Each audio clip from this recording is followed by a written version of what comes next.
देखिए बाबू, कल के जो क्लास में हमने तरंगाग्र की परिभाषा लिखवाया था और उसके बाद गोलीय तरंगाग्र की परिभाषा लिखवाने के बाद हमने तीनों प्रकार लिखवाया था बाबू, ठीक है। और तीनों प्रकार लिखवाने के बाद गोलीय तरंगाग्र को परिभाषित किया, जिसमें बताया गया था कि सबसे पहले आपको बिंदुवत स्रोत लेना है। बिंदुवत स्रोत लेते हुए आपको काम करना है। बिंदुवत स्रोत से निकल रही जो तरंगे होती हैं बाबू, तरंग स्रोत यदि हमारा बिंदुवत हो और उससे निकल रही जो तरंगे होती हैं और उसके मार्ग में आगे उसकी संचरण की दिशा में हम लोग यदि कोई पृष्ठ कल्पना करें तो पृष्ठ हमारा गोलीय टाइप का आएगा, ठीक है। गोलीय पृष्ठ आएगा जिस पर सभी कण, माध्यम के सभी कण समान कला में क्या करेंगे, कंपन करेंगे। तो हम लोग बाबू देखे थे गोलीय तरंगाग्र, लेकिन साथ में ये भी सावधानी आपको हम कंडीशन अप्लाई करवाए थे कि गोलीय तरंगाग्र में बिंदुवत स्रोत से जो है हम लोग गोलीय तरंगाग्र प्राप्त करते हैं, लेकिन साथ में दूरी जो है परिमित होना चाहिए, अपरिमित नहीं होना चाहिए। बहुत ज्यादा दूरी नहीं होना चाहिए, पास मतलब परिमित दूरी होनी चाहिए, जिसको हम लोग मेजरेबल हो, माप सकते हैं, जिसको बहुत आसानी से जिसको माप सकते हैं, वो परिमित दूरी पर हम लोग काम करेंगे, ठीक है। हम लोग क्या करेंगे वो परिमित दूरी पर हम लोग काम करते हैं। अब हम लोग आज की क्लास में देखते हैं समतल तरंगाग्र। गोलीय तरंगाग्र के बारे में बता दिया गया था कि किसी बिंदुवत स्रोत से कुछ निश्चित दूरी पर या परिमित दूरी पर जो तरंगाग्र हमें प्राप्त होता है, उस तरंगाग्र को हम लोग गोलीय तरंगाग्र कहते हैं, क्योंकि ये गोला के रूप में प्राप्त होता है, गोलीय पृष्ठ के रूप में हमें ये प्राप्त होता है। क्लियर है? तो हम लोग लिखेंगे नेक्स्ट, इसके बाद सेकंड लिखेंगे गोलीय तरंगाग्र के बाद लिखिएगा समतल तरंगाग्र। समतल तरंगाग्र, समतल तरंगाग्र, ठीक है। हम लोगों ने गोलीय तरंगाग्र देखा था, अब देखेंगे हम लोग समतल तरंगाग्र। देखिए बाबू समझिएगा बात को, हम लोग स्रोत वही रखें। गोलीय तरंगाग्र में हम लोगों ने क्या किया था, एक बिंदुवत स्रोत लिया था। स्रोत वही लेना है, बिंदुवत ही लेना है, ठीक है। लेकिन वहां से जो दूरी हम लोग बात करेंगे बाबू, परिमित दूरी नहीं, लेकिन बहुत अधिक दूरी पर बात करेंगे। परिमित दूरी को छोड़कर एक लंबी दूरी, एक बड़ी दूरी, बहुत बड़ी दूरी पर हम लोग बात करेंगे। अब एक बात बताइए कि पृथ्वी जो है गोल है, पृथ्वी का पृष्ठ गोलाकार है, गोलीय पृष्ठ है पृथ्वी, लेकिन जहां पर आप रहते हैं कभी आपको एहसास हुआ है, आभास हुआ है कि ये पृष्ठ जो है हमारा गोलीय है, बल्कि आप समतल पृष्ठ महसूस करते हैं। जहां पर रहते हैं वो पृष्ठ आप समतल महसूस करते हैं, बिल्कुल समतल फ्लैट आपको महसूस होता है। कहीं पर कोई भी व्यक्ति इस धरती पर जहां भी रहता होगा वो जो है उसको फ्लैट ही महसूस करता है। अब खुद सोचिए कि आप किसी जगह पर, एक गांव में आप रह रहे हैं मान लीजिए, या किसी शहर में रह रहे हैं, तो आप वहां पे समतल महसूस कर रहे हैं। बोलिए, तो आप पूरा भारत ही जब समतल महसूस होता है, पूरा कंट्री ही समतल महसूस होता है जब, तो बताइए एक छोटा सा भाग उसका समतल महसूस नहीं होगा। आपको जो एहसास होता है, आभास होता है, वो क्या, कौन सा पृष्ठ आभास होता है जहां पर आप रहते हैं? वो कभी गोलीय नजर आता है क्या? क्योंकि पृथ्वी गोला है, उस गोला का ही वो भाग है जहां पर आप रहते हैं, हम रहते हैं, है ना। संसार का कोई देश हो, सब उसी गोला का ही भाग है, लेकिन उसको कभी भी गोल दिखाया जाता है क्या? आप जहां पर रहते हैं उसको समतल महसूस करते हैं ना, समतल पृष्ठ की तरह महसूस होता है ना। तो बताइए बहुत दूरी पर पृथ्वी, बताइए पृथ्वी के केंद्र से यदि हम लोग धरती पर की बात कर लें, ठीक है, 6400 किलोमीटर दूरी हो जाती है बाबू। तो हम लोग उतनी दूरी पर यदि हम कोई पृष्ठ लेते हैं, कोई पृष्ठ कंज्यूम करते हैं, एज्यूम करते हैं कहीं पर खड़ा होकर, किसी स्थान पर खड़ा होकर, तो बताइए वो पृष्ठ कैसा होगा? समतल होगा हमारा, ठीक है। ठीक उसी तरह से यहाँ पर यदि हम बिंदुवत स्रोत की बात करें तो बिंदुवत स्रोत के लिए काफी लंबी दूरी पर हम सबका वाला दिखाएंगे कि मान लीजिए बिंदुवत स्रोत है हमारा, बिंदुवत स्रोत है बाबू। इस बिंदुवत स्रोत से यदि हम ये बात करें कि बहुत सारी तरंगे यहाँ से निकल रही हैं, बहुत सारी तरंगे निकल रही हैं, लेकिन काफी लंबी दूरी पर जब कोई पृष्ठ हम लोग यहाँ पर देखेंगे तरंगाग्र के रूप में, तो वो हमारा समतल तरंगाग्र प्राप्त होगा। हाँ, नजदीक में पास में परिमित दूरी की यदि हम बात करें तो हमारा तरंगाग्र गोलीय होगा, लेकिन काफी लंबी दूरी पर वही गोल पृष्ठ समतल में कन्वर्ट हो जाएगा। समतल ही आपको व्यवहारिक रूप से दिखता है, इसीलिए इस तरंगाग्र का नाम दिया जाता है समतल तरंगाग्र। परिभाषा लिख लीजिए, फिर तीनों का हम डायग्राम बना देंगे। लिखिए आप पहले समतल तरंगाग्र, लिखिए समतल तरंगाग्र डैश दीजिए। लिखिए किसी बिंदुवत स्रोत, किसी बिंदुवत स्रोत से, किसी बिंदुवत स्रोत से बहुत अधिक दूरी पर, किसी बिंदुवत स्रोत से बहुत अधिक दूरी पर, किसी बिंदुवत स्रोत से बहुत अधिक दूरी पर, बहुत अधिक दूरी पर प्राप्त तरंगाग्र, प्राप्त तरंगाग्र समतल पृष्ठीय होता है, समतल पृष्ठीय होता है, न कि गोलीय। समतल पृष्ठीय होता है, न कि गोलीय। इसलिए इसे समतल तरंगाग्र कहा जाता है। इसलिए इसे समतल तरंगाग्र कहा जाता है। रिपीट कर रहा हूं मैं, किसी गोलीय पृष्ठ, सॉरी, किसी बिंदुवत स्रोत से बहुत अधिक दूरी पर, बहुत अधिक दूरी पर प्राप्त तरंगाग्र समतल पृष्ठीय होता है, न कि गोलीय। समतल पृष्ठीय होता है, न कि गोलीय।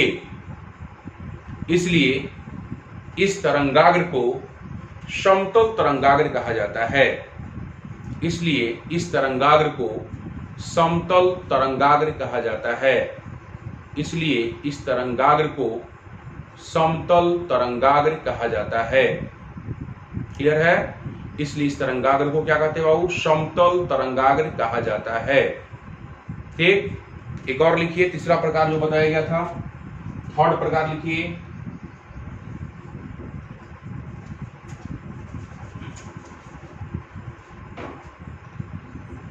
बेलनाकार तरंगाग्र। थर्ड लिखिए, बेलनाकार तरंगाग्र। एक हो गया आपको गोलीय तरंगाग्र, दूसरा हुआ समतल तरंगाग्र, और तीसरा आप देखने जा रहे हैं अब बेलनाकार तरंगाग्र। बेलनाकार तरंगाग्र, देखिए सुनिए बात को ध्यान से। बेलनाकार बाबू जब भी प्राप्त होगा, तो सोचिए जब हमने बिंदुवत लिया था तो मैंने आपको कहा था कि सभी दिशाओं में यदि हम लोग कंसिडर करें और परिमित दूरी पर देखें और यहां पर एक पृष्ठ खींचें तो हमें एक गोल पृष्ठ प्राप्त होगा। इसका नाम देते हैं हम लोग गोलीय तरंगाग्र। ठीक है, लेकिन बेलनाकार कभी भी बाबू बिंदुवत स्रोत से नहीं प्राप्त हो सकता है। बेलनाकार के लिए जो स्रोत लेना पड़ेगा हमें, उस एक रेखीय लेना पड़ेगा। बेलनाकार के लिए हमें जब स्रोत लेना पड़ेगा, वो लेना पड़ेगा एक रेखीय लेना पड़ेगा बाबू, और इससे सभी दिशाओं में जो है, सभी दिशाओं में, यहां से सभी दिशाओं में स्रोत है और सभी दिशाओं में बाबू यदि तरंग निकलेगा और आगे रास्ते में कोई पृष्ठ की कल्पना कीजिएगा तो वो बेलन टाइप का प्राप्त होगा। समझे बात? यदि स्रोत हमारा एक रेखीय हो, स्रोत हमारा यदि एक रेखीय हो और रास्ते में कहीं पर यदि कंसीडर कीजिएगा तो आपको बेलन प्राप्त होगा। समझे बात? एक बेलन प्राप्त होगा, न कि गोला प्राप्त होगा। गोला प्राप्त नहीं होगा बाबू। गोला जब भी प्राप्त होगा तो बिंदुवत स्रोत के लिए। तो ये जो है हमारा एक रेखीय स्रोत है, और इस स्रोत के लिए हम लोग जब भी बात करेंगे, इस स्रोत के लिए जब भी हम लोग बात करेंगे, ठीक है, तो हमारा ये बेलनाकार स्रोत होगा। कैसा स्रोत होगा? ये बेलनाकार स्रोत होगा। यहां से बाबू जो भी तरंगे निकल रही हैं, ठीक है, सभी दिशाओं में निकल रही हैं, और इस तरह से जो यहाँ पर तरंगाग्र प्राप्त होगा, इस टाइप का प्राप्त होगा, समझे बात, इस टाइप का प्राप्त होगा, इसको हम बोलेंगे बेलनाकार तरंगाग्र। ठीक है, सभी दिशाओं में तरंगे निकल रही हैं और हम एक ऐसे पृष्ठ की कल्पना करते हैं ऐसे स्रोत के लिए, इसको बोलेंगे रेखीय स्रोत। रेखीय स्रोत, और रेखीय स्रोत की स्थिति में जब तरंगे निकलेंगी सभी दिशाओं में, और पृष्ठ की जब कल्पना कीजिएगा आगे बढ़कर, जब पृष्ठ की कल्पना कीजिएगा तरंग संचरण की दिशा में, तो पृष्ठ बाबू आपको बेलनाकार प्राप्त होगा। तो इस तरह के तरंगाग्र को क्या बोलते हैं हम लोग? बेलनाकार तरंगाग्र। क्लियर है सबको? बेलनाकार तरंगाग्र, बेलनाकार तरंगाग्र। ठीक है, तो परिभाषा लिख लीजिए पहले, उसके बाद सब तीनों का हम डायग्राम दिखा रहे हैं, अलग अलग लिखिए। बेलनाकार तरंगाग्र परिभाषा लिखिए, तब एक साथ उतार लीजिएगा। बेलनाकार तरंगाग्र लिखकर डैश दीजिए आप, लिखिए। जब तरंग स्रोत रेखीय होता है, जब तरंग स्रोत रेखीय होता है, जब तरंग स्रोत रेखीय होता है, तब उससे निकलने वाली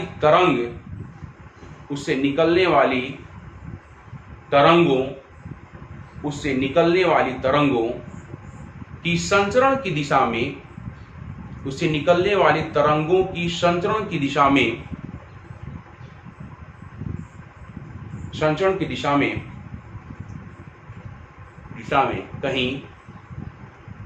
कहीं जो तरंगाग्र प्राप्त होता है,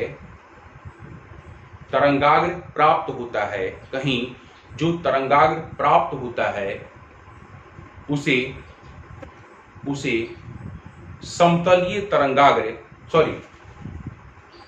बेलनाकार तरंगाग्र, उसे बेलनाकार तरंगाग्र कहा जाता है।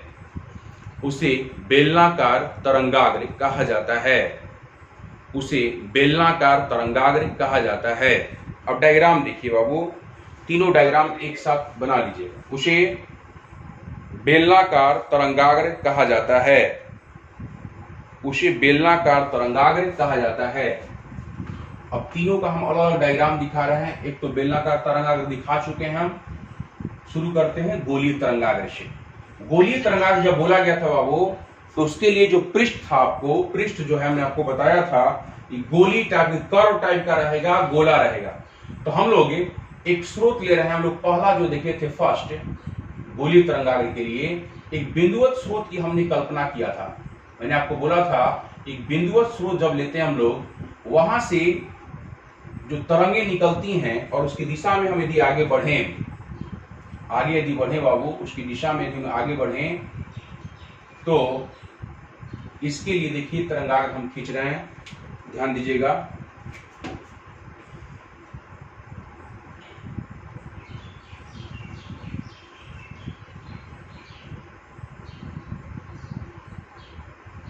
थोड़ा सा इसको वक्र बनाना है ताकि लगे कि हाँ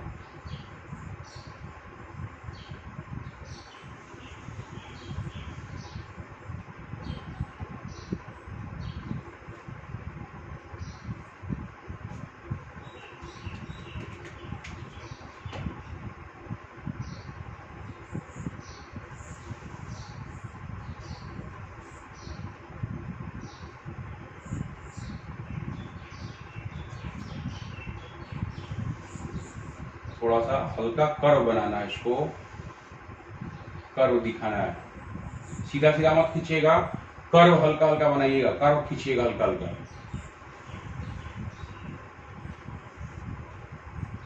ताकि लगे कि ये गोले का भाग है। ठीक है, हम लोग थोड़ा सा वक्र बना रहे हैं, थोड़ा सा वक्र बना रहे हैं।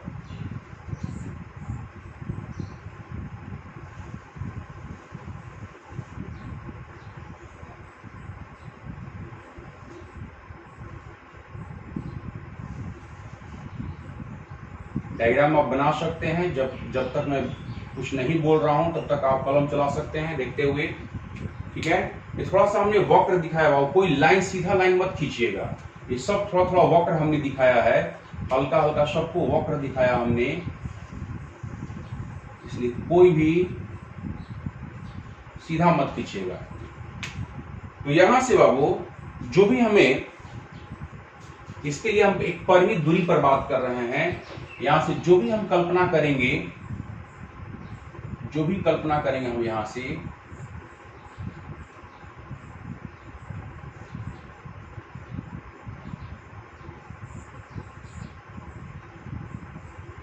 ठीक है, और कोई हम बीच में ले लिए, जैसे पूरे दिखा, यहां से दिखा दिए तरंग के रूप में,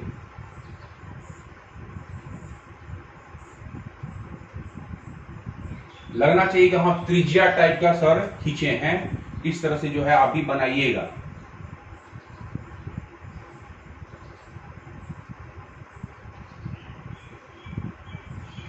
एकदम त्रिज्या टाइप का आपको रहना चाहिए, लगना चाहिए कि हाँ त्रिज्यीय खींचे हैं सर।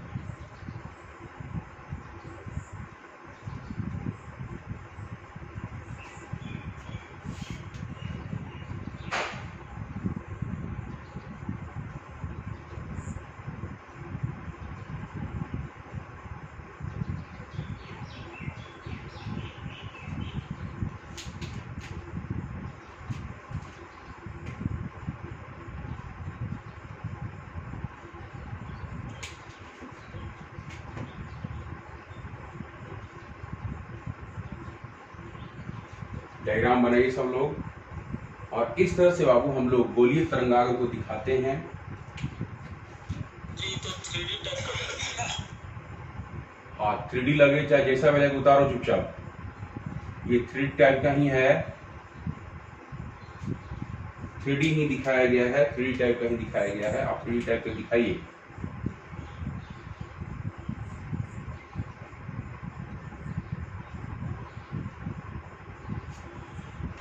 गोला जो होता है वो 3D ही होता है, इसीलिए 3D टाइप का ही दिखाना उचित होगा, 3D टाइप का ही दिखाना उचित होगा, क्योंकि गोला जो होता है बाबू वो 3D ही होता है।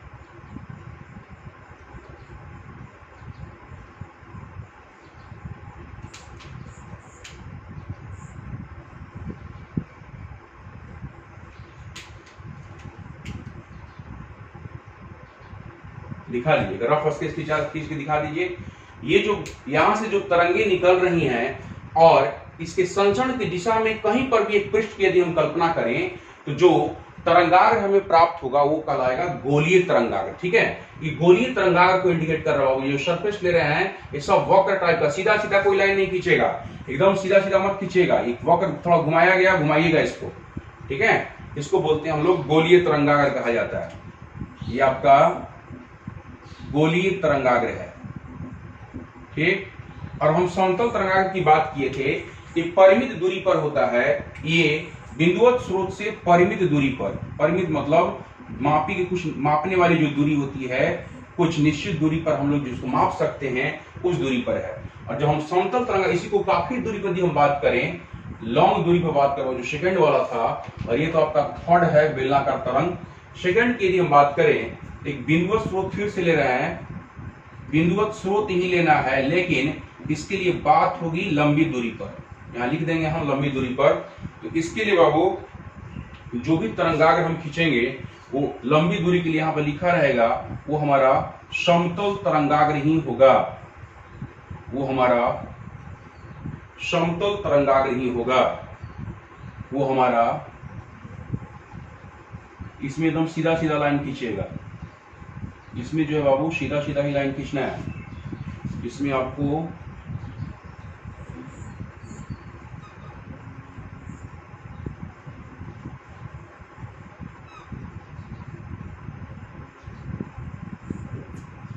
एकदम सीधा सीधा लाइन खींचकर यहां बात करनी है।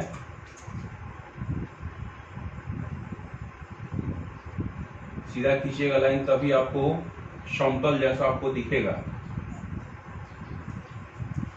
ठीक है, ये समतल तरंगाग्र के लिए हम खींच रहे हैं बाबू, समतल तरंगाग्र के लिए। ये बिंदुवत स्रोत है, ये बिंदुवत स्रोत है। ठीक है, यहां से जो तरंगे दिखा रहे हैं, ये आपको इस रूप में निकल रही हैं। यहाँ से अलग अलग 2-3 लाइन दिखाकर हम इसको समझाया जा सकता है।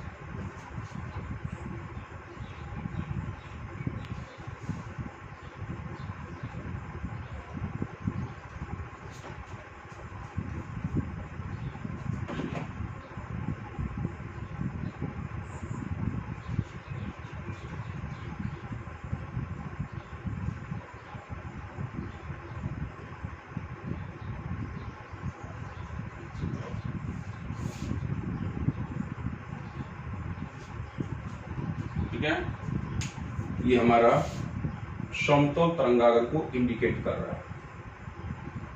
ये हमारा समतल तरंगागर को इंडिकेट कर रहा है बाबू। इसको बोलेंगे हम लोग समतल तरंगागर।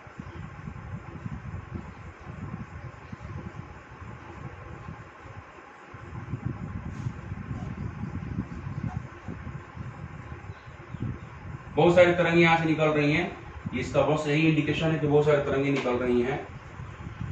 तो इतना दिखा लीजिए, बताएगा समतल तरंगागर को। धीजोर समतल तरंगागर, लास्ट वाला लाइन नहीं भी दिखाई तो चलेगा, बस ये 2-3 लाइन दिखा भी दिया तो इससे भी चलेगा। समतल तरंगागर, तरंगागर, ठीक है। ये गोलीय तरंगागर और ये क्या है आपको समतल तरंगागर है। बस इतना ही दिखा दीजिए, ढेर सारा लाइन खींचने की जरूरत नहीं है, बस एक रफ स्केच होना चाहिए। और ये है बेलनाकार तरंगा, तीसरा नंबर। तीनों दिखाइए फटाफट। ये बिंदुवत स्रोत से ही बाबू, लेकिन ये काफी लंबी दूरी पर है, बहुत अधिक दूरी पर। ये बात हो रही है बहुत अधिक दूरी पर। दिखाइए तब तक फटाफट दिखाइए इसको।